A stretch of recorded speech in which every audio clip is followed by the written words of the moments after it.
One phone call, that's all it took to shatter a life. For Clara Rossi, a waitress drowning in debt and despair, that call was a desperate gamble made in a rain-slicked alley, a plea to a number on a blood-stained business card. For Don Vincenzo Moretti, the most feared man in Sovereign City, it was an unwelcome interruption, a crack in the armor of his untouchable empire. She thought she was saving a stranger's life. He thought she was an opportunist or a threat. Neither of them knew they were standing on the precipice of a storm that would drag them into a world of betrayal, obsession, and a love as dangerous as it was inevitable. What happens when a nobody holds the key to a king's only weakness? The answer will cost them everything. The relentless drumming of rain against the grimy window of the Blue Moon Diner was the only soundtrack to Clara Rossi's exhaustion. It was a Tuesday, which meant the city's forgotten souls congregated for the 2-for-1 coffee special, each of them nursing their lukewarm cups and their colder regrets for hours. Clara moved between the cracked vinyl booths like a ghost, her smile practiced and weary, her apron stained with the ghosts of 1,000 spilled coffees and ketchup disasters. Every slosh of the coffee pot, every clatter of cheap cutlery, was a tick of the clock counting down the seconds to foreclosure, to the day the hospital would stop her sister Sophia's treatments. Sovereign City was a place of brutal contrasts. From the diner's window, Clara could see the glittering spires of the financial district, piercing the storm clouds, monuments of glass and steel where men traded fortunes without ever touching a dollar. Down here, in the city's gut, people traded what was left of their dignity for another day's survival. Clara existed in that gut, her dreams long since digested by reality. At 11:30, the last of the stragglers had been shooed out into the wet, unforgiving night. Wiping down the sticky counter, her reflection in the streaked chrome of the napkin dispenser looked back at her, a stranger with dark circles under her eyes. She was 24, but tonight she felt 100. The day's meager tips, a crumpled collection of 1s and 5s, wouldn't even cover the overdue electric bill. A familiar knot of panic tightened in her chest. "All right, Sal, I'm heading out," she called to the cook, a mountain of a man who communicated primarily through grunts and the sizzle of his grill. He grunted in reply, not looking up from his newspaper. Stepping outside, Clara pulled her thin coat tighter. The alley behind the diner was a shortcut to the bus stop, a dark chasm between brick walls that always smelled of stale grease and damp concrete. Tonight, the rain had washed the air clean, but the shadows seemed deeper, more menacing. Halfway down the alley, her foot hit something soft. Not a discarded trash bag, but something that yielded with a low groan. Her heart leapt into her throat. She fumbled for her phone, the cracked screen casting a weak, flickering light. On the wet pavement lay a man. He was young, probably her age, dressed in clothes that screamed money even when soaked and stained. A tailored wool coat, designer jeans, and a watch on his wrist that probably cost more than her sister's life-saving medicine. A dark, ugly gash ran across his temple, and a crimson stain was spreading slowly from his side, mingling with the rainwater. He was unconscious, his breathing shallow and ragged. Panic seized her. Call 911. That was the first rule. But in this part of town, an ambulance often brought the police, and the police asked questions. Questions about a body in the alley behind your work. Questions that could get you fired, or worse, noticed. And for people like Clara, being noticed was always dangerous. Her trembling light fell on his face. He was handsome in a reckless, arrogant way, with sharp cheekbones and dark hair plastered to his forehead. He looked like one of the men from the glass towers, fallen from his throne. As she knelt, her hand brushed against his coat pocket. a hard rectangle, a wallet. Her hands shook, but a desperate, reckless impulse took over. She needed to know who he was. Inside the fine leather wallet, there was no cash, just a series of platinum credit cards and a driver's license. Lorenzo Moretti. The name meant nothing to her, but behind the license was a single, stark, white business card, thick as cardboard. The engraving was simple, severe, and utterly terrifying. Vincenzo Moretti. There was no title, no company name, just the name and a phone number. Clara's blood ran cold. She didn't read the society pages or watch the news, but there were names in Sovereign City that you just knew. Names that were whispered in fear and reverence. Moretti was one of them.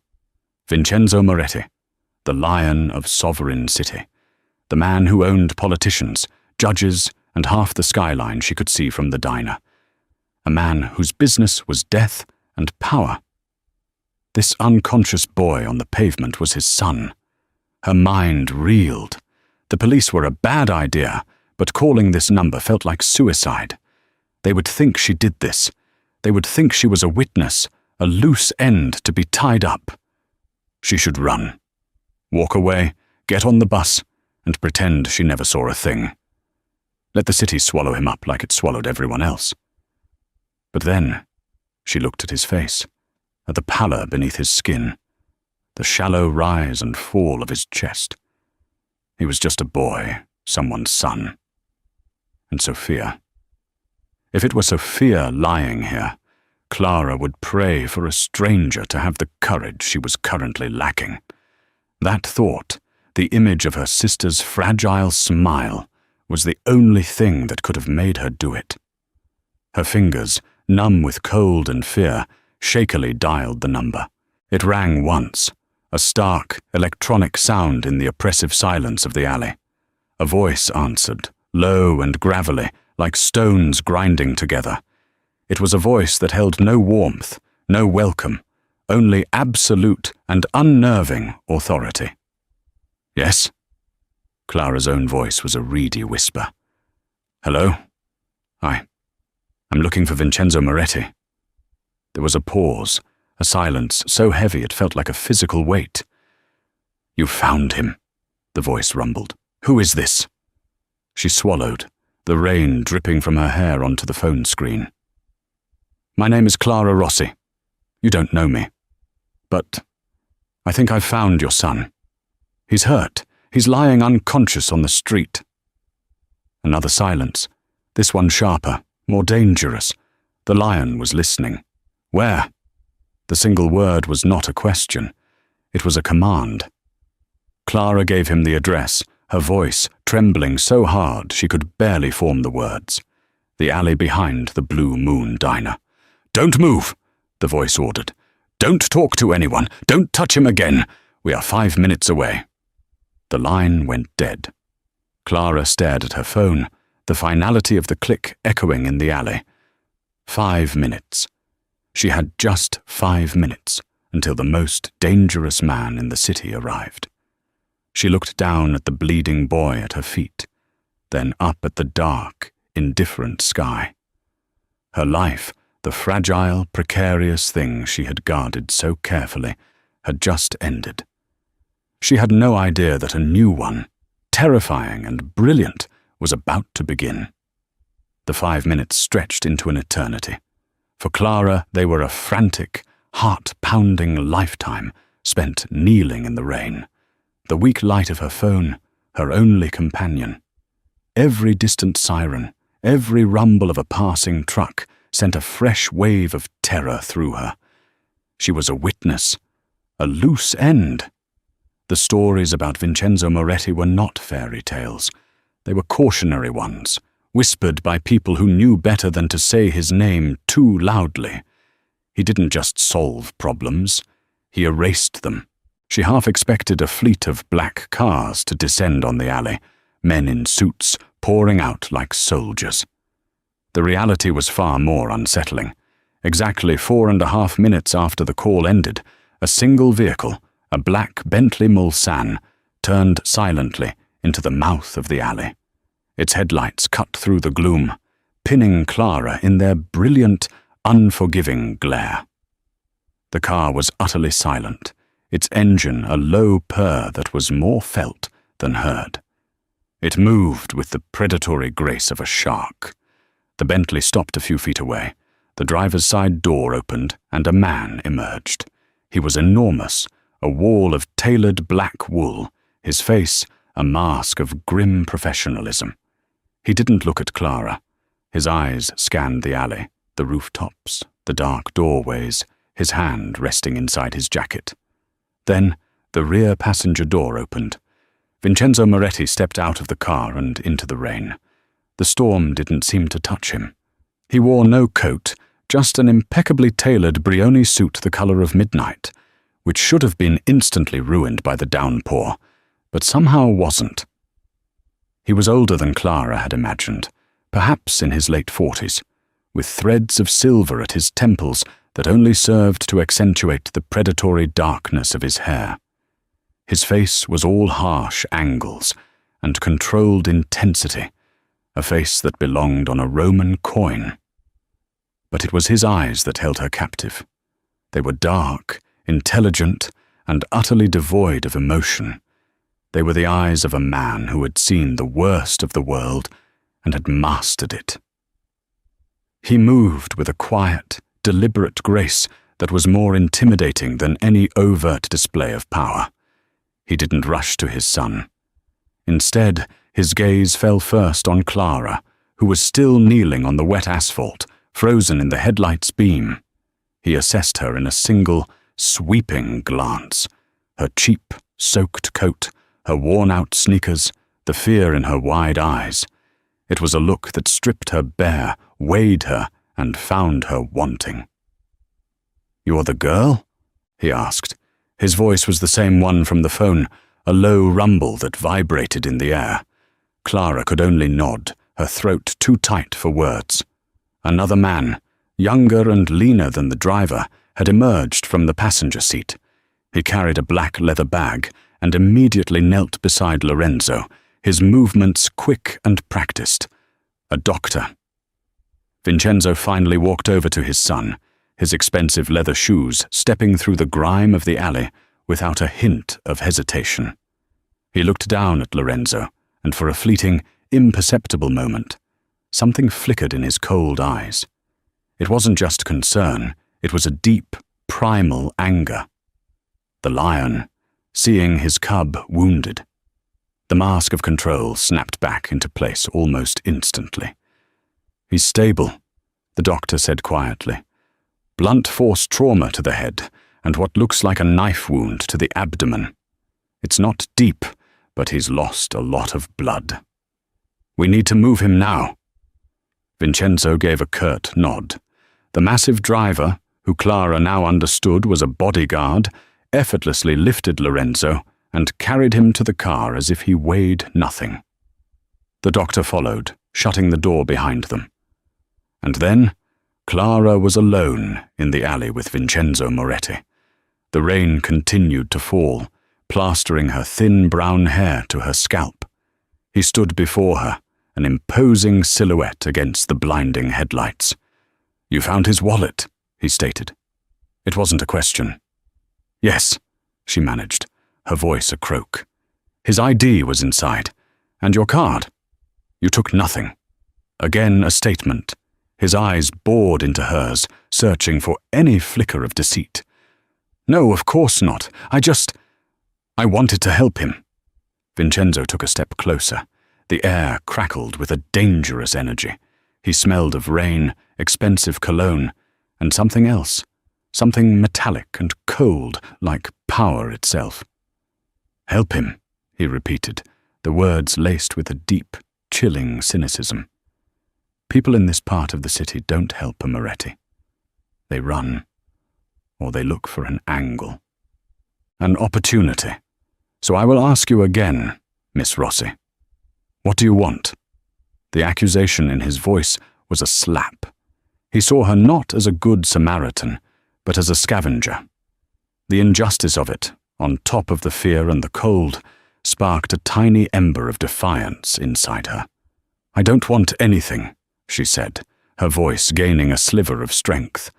"I saw a man bleeding in an alley. I did what any decent person would do."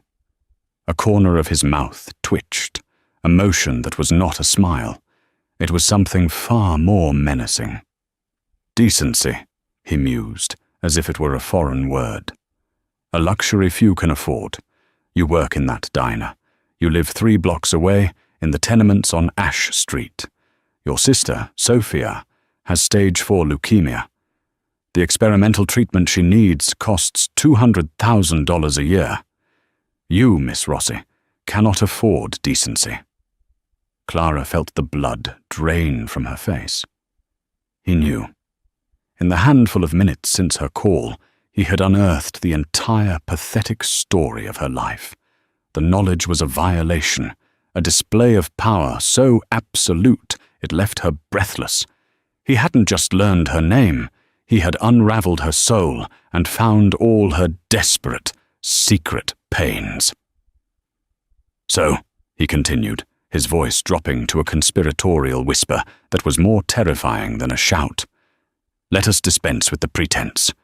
You found my son. You made a very intelligent call.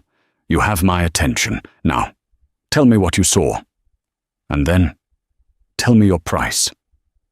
He looked at her, expecting her to crumble, to name a figure, to finally reveal the greed he was so certain was lurking behind her frightened eyes.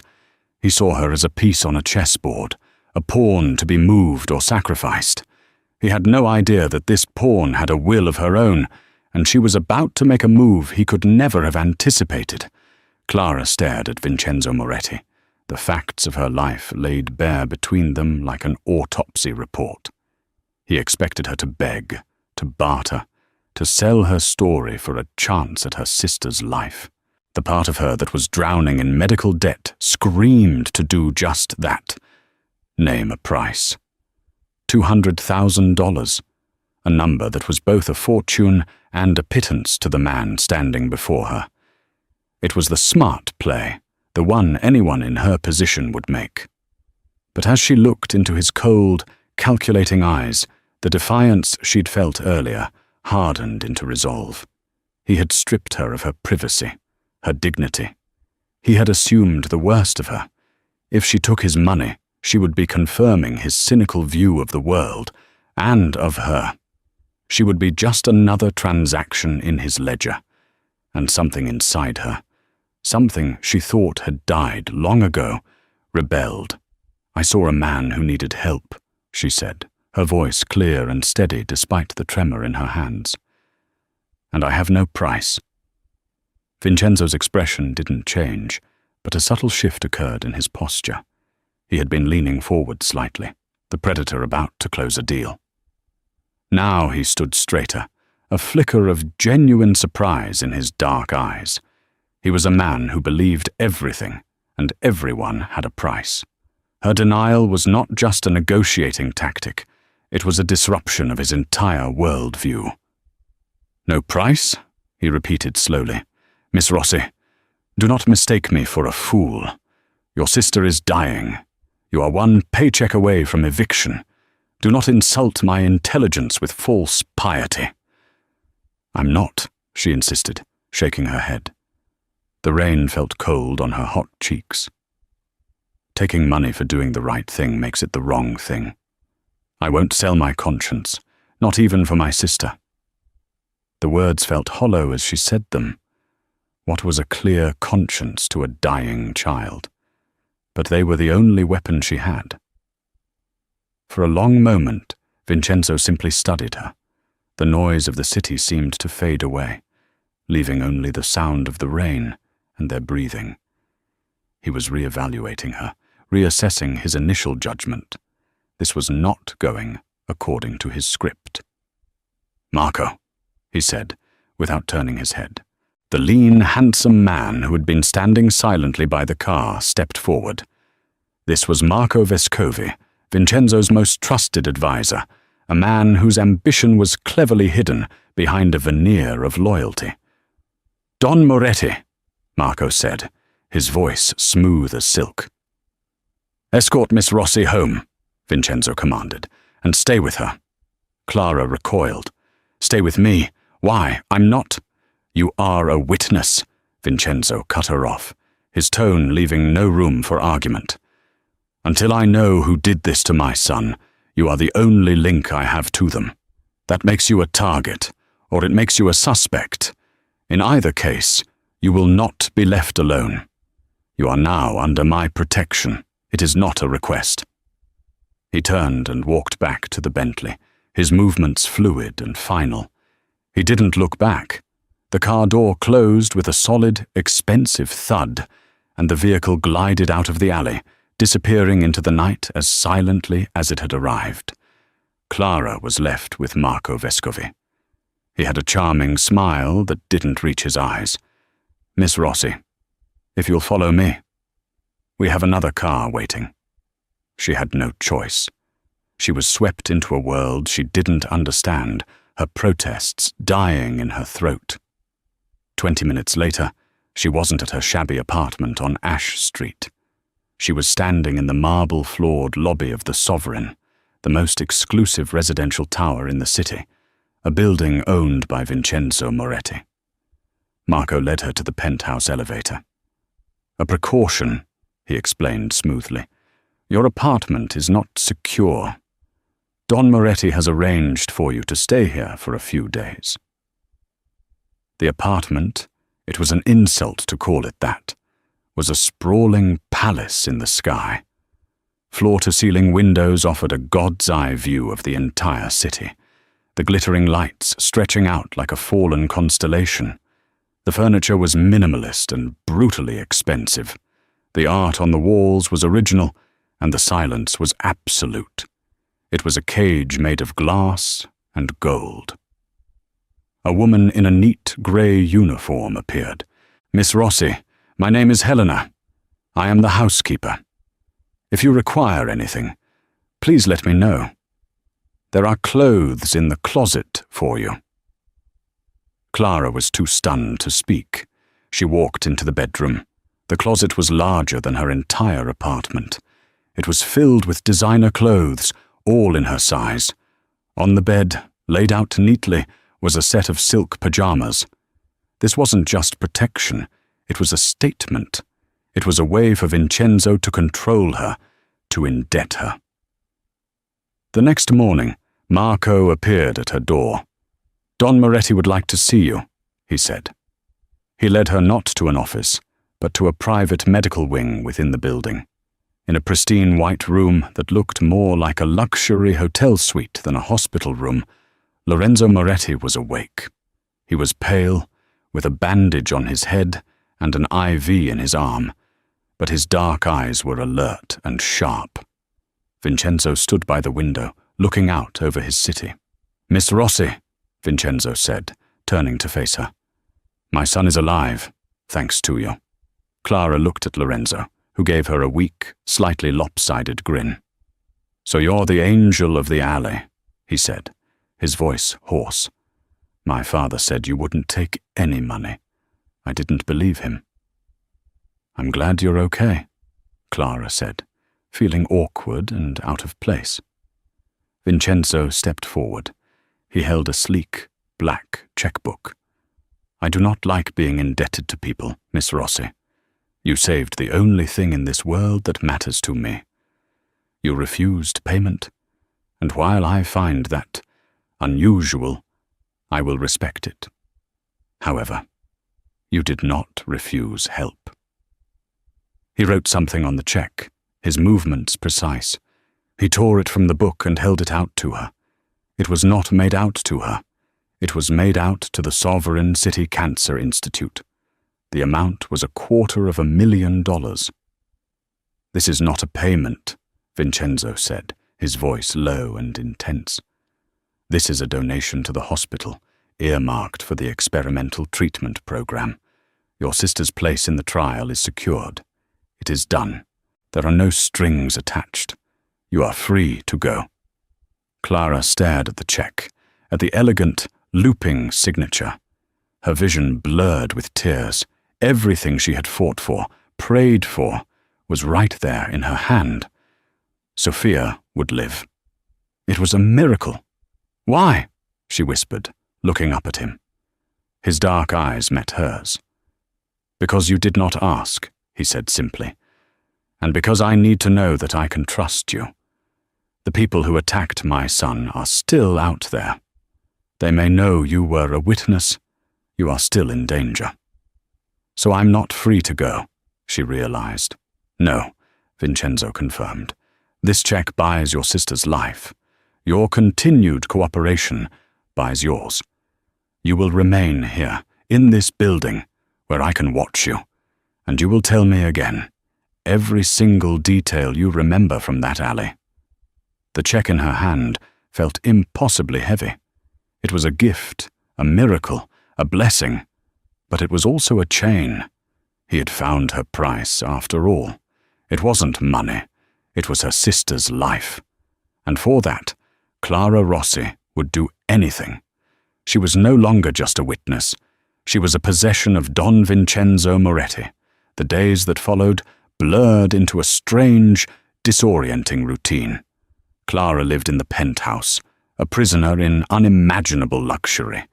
Helena, the silent housekeeper, attended to her every need, serving gourmet meals Clara couldn't bring herself to eat, and laying out expensive clothes that felt like a costume. She spent hours staring out at the city from behind the bulletproof glass, a sprawling, vibrant world that she was no longer a part of. She was an observer, a ghost haunting a palace. Twice a day, Marco Vescovi would escort her down to the medical wing to see Lorenzo. The younger Moretti was recovering quickly, his youthful constitution warring against his injuries. He was charming and flirtatious, treating his near-death experience as a grand adventure and Clara as its beautiful heroine. "You know," he said one afternoon, propped up against a mountain of pillows, "when I'm out of here, I'm taking you to dinner. Not some greasy spoon like that diner either. I'm talking about Le Ciel. You have to book a table 6 months in advance." "I'm not really the Le Ciel type," Clara answered quietly, her gaze drifting to the door, always expecting Vincenzo to appear. "We can change that," Lorenzo said with a wink. "A dress from Valentino, some diamonds. My father can afford it." He saw her as a project, a beautiful stray to be cleaned up and paraded. He was kind in his own way, but his worldview was as narrow and privileged as his father's was cynical and dark. He didn't understand that the clothes and the diamonds were not a gift, but the bars of her cage. Vincenzo was a far more sporadic and unsettling presence. He would appear without warning, sometimes in the medical wing, sometimes in her penthouse, always moving with that unnerving silence. He never engaged in small talk. His questions were always about the attack, dissecting her memory of that night in the alley. "The car," he asked one evening, standing by the vast window as the sun set, painting the city in hues of orange and blood. "You heard no car before you found him?" "No, it was quiet. Just the rain. No voices. No sounds of a struggle. Nothing." He would stare at her, his dark eyes seeming to search for the lie he was convinced she was telling. He was a master of control, and Clara was a variable he couldn't solve.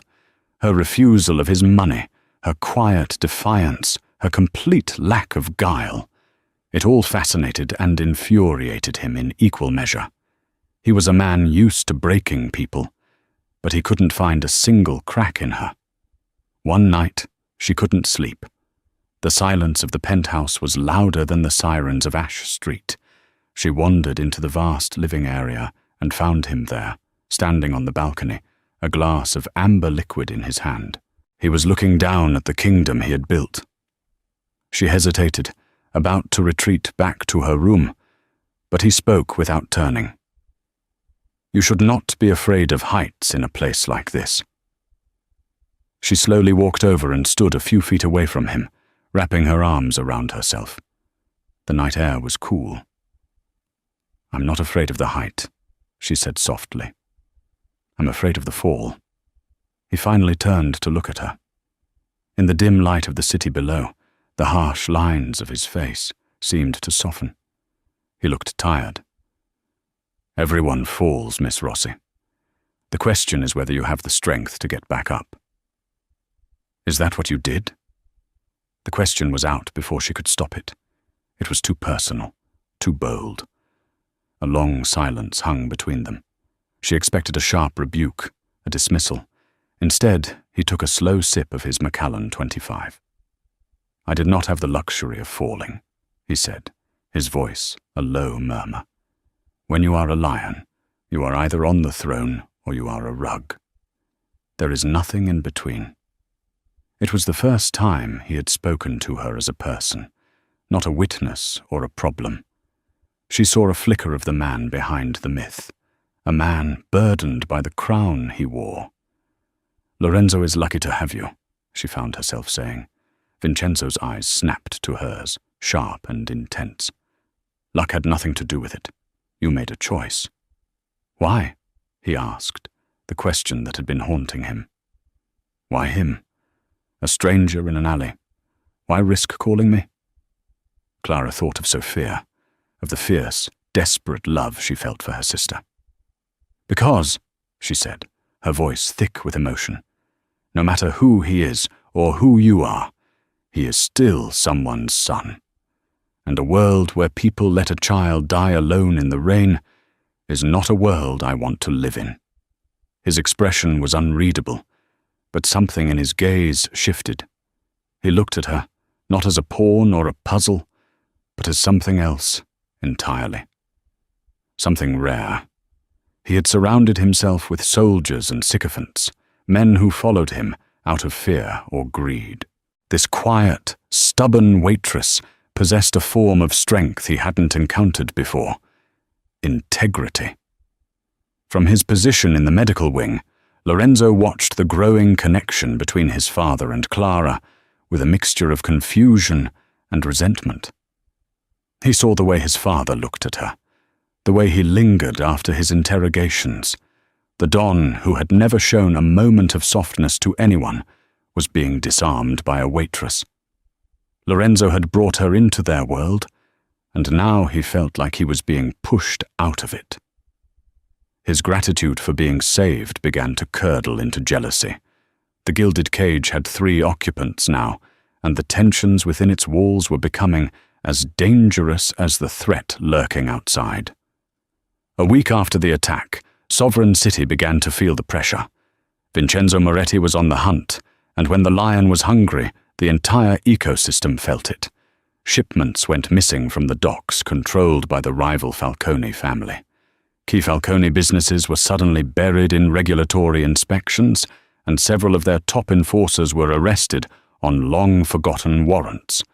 Vincenzo was applying his power like a surgeon's scalpel, precise, deep, and designed to cause maximum pain with minimal noise. The consensus, carefully curated by whispers in the right ears, was clear. The Falcones had finally crossed the line. Attacking the Don's only son was a declaration of war.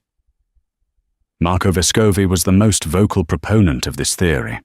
"It was Antonio Falcone," Marco insisted, during a meeting in Vincenzo's stark, modern office.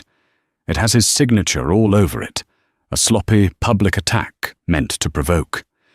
He's trying to show us he isn't afraid. We need to retaliate, a show of force.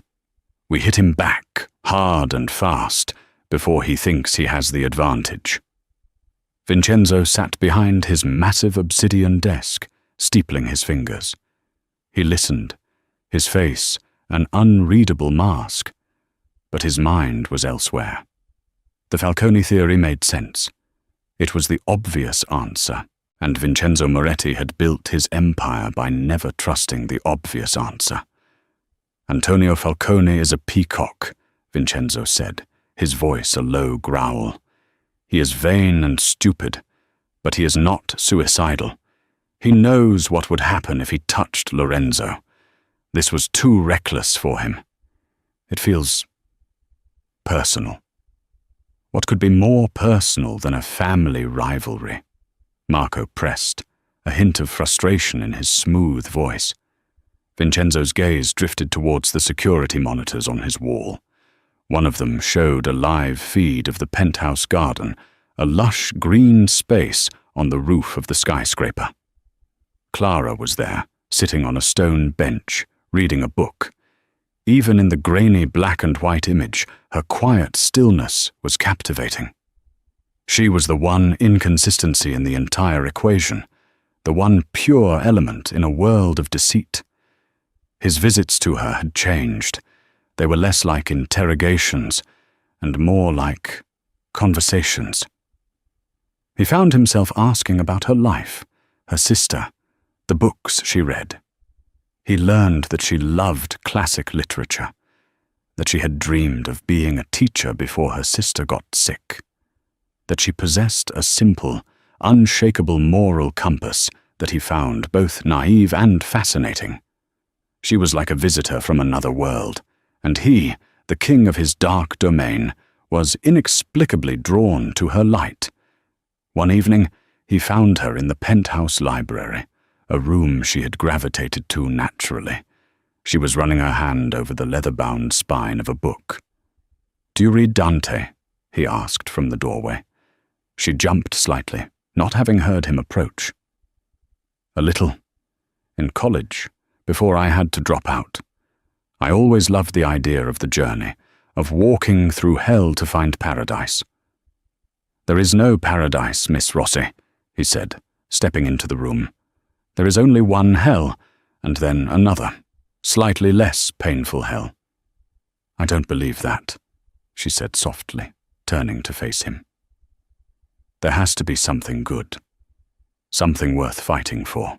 He walked closer to her, the space between them shrinking until it was charged with an unspoken energy. He could smell the clean, simple scent of her shampoo, a stark contrast to the heavy perfumes of the women who usually occupied his world. "And what do you fight for?" he asked, his voice barely a whisper. "For hope," she answered, her gaze unwavering. "For the belief that even in the dark, there's a reason to look for the light." He reached out, his calloused fingers gently touching her cheek. Her skin was soft, warm. It was an impulsive, uncharacteristic gesture, one that surprised them both. For a heartbeat, the world stopped. The Don and the Waitress, the lion and the lamb. Clara didn't pull away. She leaned into his touch, her eyes searching his for something she couldn't name. It was a moment of profound, terrifying connection, a crack in the foundations of both their worlds.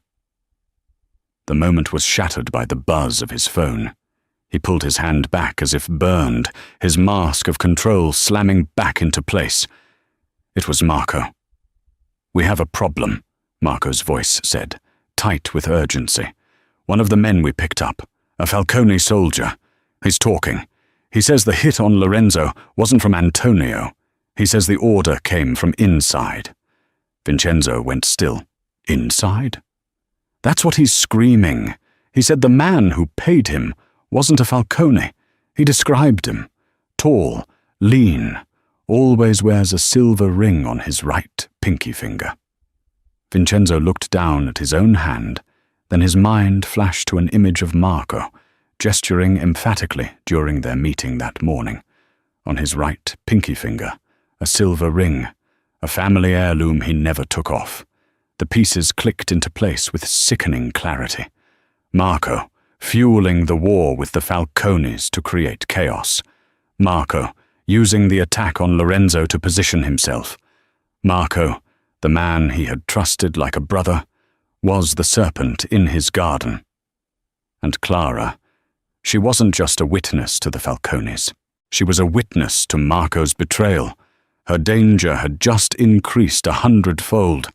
He had brought her into his world to protect her, but he had only placed her in the very center of the storm.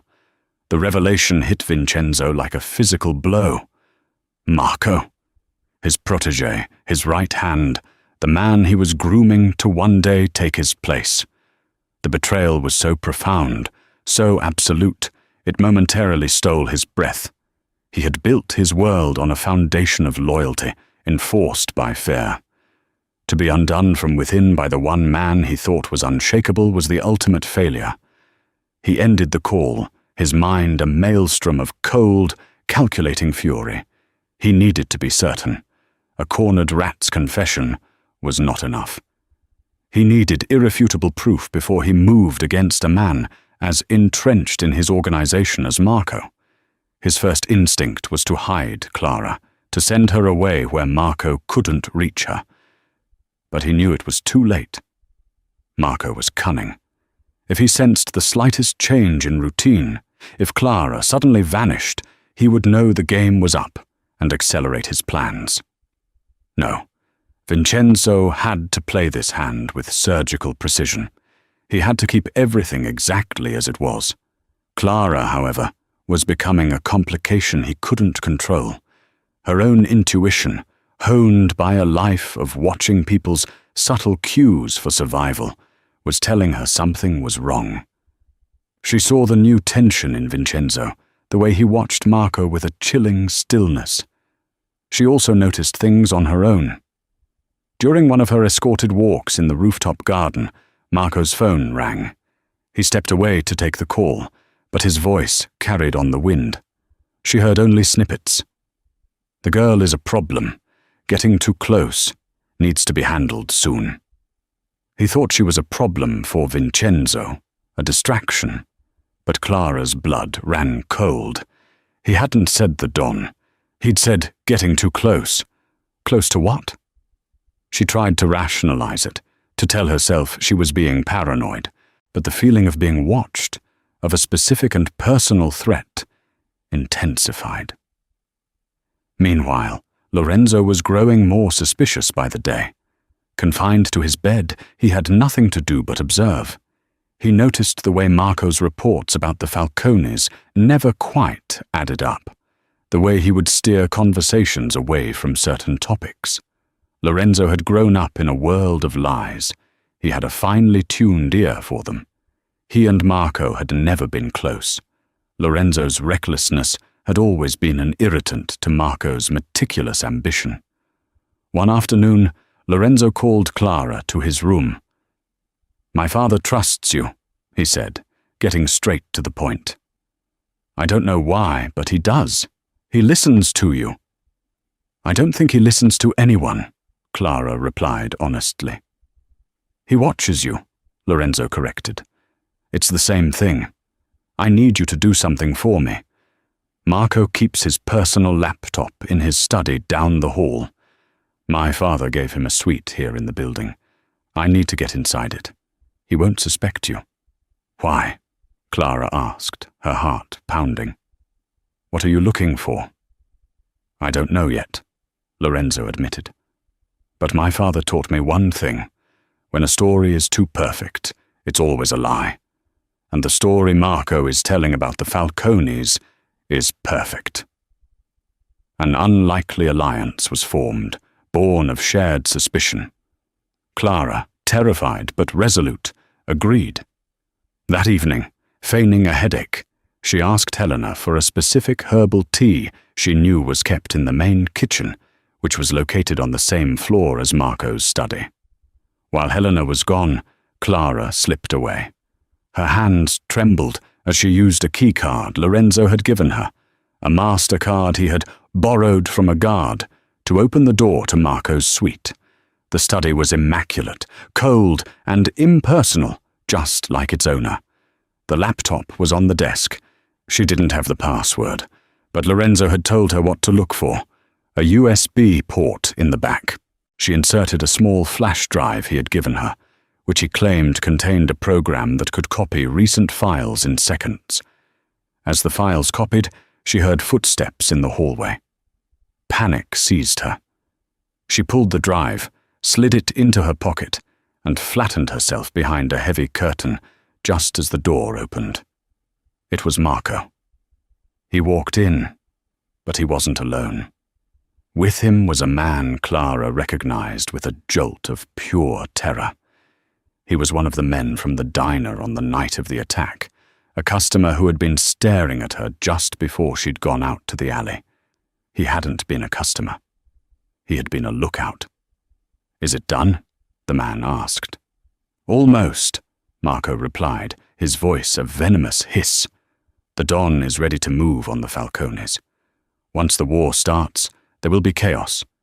In the middle of it all, a tragic accident. The lion dies, and a new one takes the throne. But the girl is a problem. She saw you that night, didn't she?" "She saw nothing. It was dark," the man grunted. "She doesn't need to have seen anything," Marco snapped. "She exists. She's a loose thread. And after I take care of Vincenzo, she will be my first loose end to tie off. Permanently." Clara held her breath, her body rigid with fear. They left the room, and she waited a full minute before daring to move. She stumbled back to her room, the flash drive clutched in her hand like a talisman. She didn't go to Lorenzo. She went straight to Vincenzo. She found him in his office, staring at a map of the city. Without a word, she walked to his desk and put the flash drive down. "Lorenzo was right," she said, her voice shaking but firm. "It was Marco. I heard him. He's planning to kill you." Vincenzo looked from the drive to her face, his expression grim. He had come to the same conclusion through his own channels, but her confirmation, the raw terror and courage in her eyes, was the final piece of the puzzle. He had put her in the path of a monster, and she had walked through fire and brought him the proof. He picked up the drive. "Marco has made 2 mistakes," he said, his voice dangerously soft. "He underestimated my son, and he underestimated you." He stood up and walked around the desk to stand in front of her. "He will not make a third." The air in Vincenzo's office became deathly still. The game was over. All that remained was the final, brutal move. Vincenzo inserted the flash drive into his computer. The files that Clara had copied were encrypted, but it took his technicians less than 10 minutes to break them. On the screen were bank records, offshore accounts, a series of multi-million-dollar transfers from an unknown source, with the final, largest payment scheduled for the day after the planned hit on the Falcones. There were also encrypted emails, communications not with the Falcones, but with a Russian syndicate looking to gain a foothold in Sovereign City. Marco wasn't just staging a coup, he was selling the entire Moretti Empire to the highest bidder. Lorenzo, the heir, was meant to be the first casualty. Vincenzo, the king, was to be the last. Vincenzo's face was carved from granite. The betrayal was deeper and more absolute than he could have ever imagined. He looked at Clara, who stood pale and trembling but refused to look away. She had not only saved his son, she had now saved his kingdom. "He will know I was in his room," she whispered. "He'll come for me." "Yes," Vincenzo said, his voice a low, chilling promise. "He will. And we will be ready for him." His plan was simple, elegant, and deadly. He would let Marco think his scheme was proceeding perfectly. He publicly announced a full-scale war council for the next evening, a meeting of all his capos to plan the strike against the Falcones. It was the event Marco was waiting for. The moment Vincenzo and all his loyal men would be gathered in one place, a perfect target. Marco would use the chaos of the meeting to eliminate Vincenzo. But Marco's primary leverage, the one thing he believed he could use if things went wrong, was Clara. Vincenzo met with Lorenzo, explaining the final moves of the game. "He will take the girl," Vincenzo stated. "He believes she is my weakness. He will use her as a shield." "You can't let him get to her," Lorenzo insisted, his face tight with anger. "I am not letting him," Vincenzo corrected. "I am counting on it." The next evening, the trap was set. Vincenzo left for the war council, a staged meeting at a secure warehouse across town. He left Clara in the penthouse, seemingly with a reduced security detail, a deliberate vulnerability. As Vincenzo's car pulled away from the building, Marco made his move. He used his override codes to disable the cameras on the penthouse floor and dismissed the guards with a story about a new protocol from the Don. Clara was waiting in the living room, her heart hammering against her ribs. She was the bait. The door slid open, and Marco stepped inside, a silenced pistol in his hand. His charming smile was gone, replaced by a look of cold, predatory triumph. "What a shame," he said, his eyes roaming the room. "All this luxury, and you won't get to enjoy it for much longer." "Where is he?" "He's gone," Clara said, her voice surprisingly steady. "To the War Council. He's going to destroy the Falcones." "Oh, I doubt that," Marco sneered. "There are other plans for tonight. You and I are going to take a little trip. Insurance." He grabbed her arm, his fingers digging into her skin like claws. He dragged her towards a private service elevator, the one he planned to use to exit the building unseen. But as the elevator doors opened, he stopped. It was not empty. Vincenzo Moretti stood inside, flanked by two of his most loyal and most lethal enforcers. He was not at the warehouse. He had never left the building. Marco's face went white with shock. In a split second, he reacted, yanking Clara in front of him, pressing the cold muzzle of the pistol to her temple. "Don Moretti," he hissed. "An unexpected pleasure. Stand down, or the girl dies." Vincenzo's face was utterly devoid of emotion. He took a slow, deliberate step out of the elevator. "You are mistaken, Marco," he said, his voice dangerously calm. "You think she is my weakness, my shield. You are wrong." He kept walking forward. One step. Two. "I mean it, Vincenzo," Marco screamed, his composure cracking. "I'll kill her." "She is not the shield," Vincenzo continued, his dark eyes locked on Marco's, ignoring the gun, ignoring Clara completely. "She is the bait, and you are the rat who walked right into the trap." In that instant, Marco understood. He had been played from the very beginning. Clara was not a shield. She was a tool, a means to an end. In his rage and panic, his grip on Clara loosened for a fraction of a second. It was all the opening Clara needed. Acting on pure instinct and the adrenaline of terror, she stomped her heel down hard on his instep and drove her elbow back into his ribs. Marco grunted in pain, his hold faltering. She threw herself to the side, scrambling away on the marble floor. The sound that followed was not a loud bang, but a soft, wet thump, and then another. Marco's eyes went wide, a look of shocked disbelief on his face. Two small, dark red circles appeared on the front of his pristine white shirt. He looked down at his chest, then back up at Vincenzo. He opened his mouth to speak, but only a gurgle of blood came out. He crumpled to the floor. Silence descended on the penthouse. Clara was on the floor, breathing in ragged gasps, staring at Marco's body. Vincenzo walked over, his own pistol, fitted with a suppressor, still in his hand.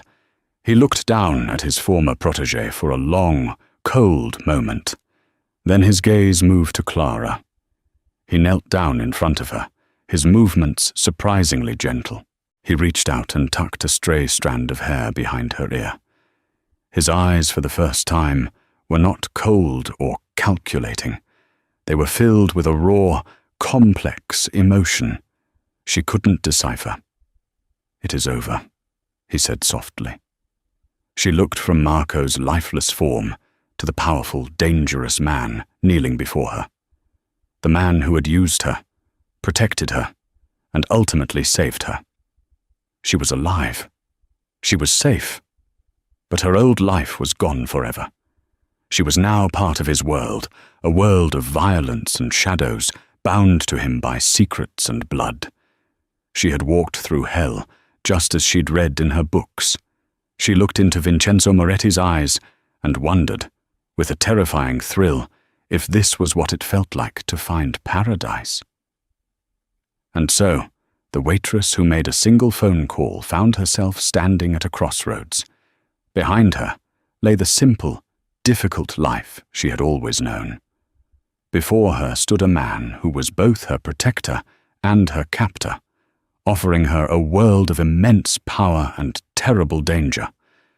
Clara Rossi survived the fall, but now she must choose her future. Can she truly live in the lion's den, forever bound to the darkness that saved her sister's life? Can a love born from violence ever find peace?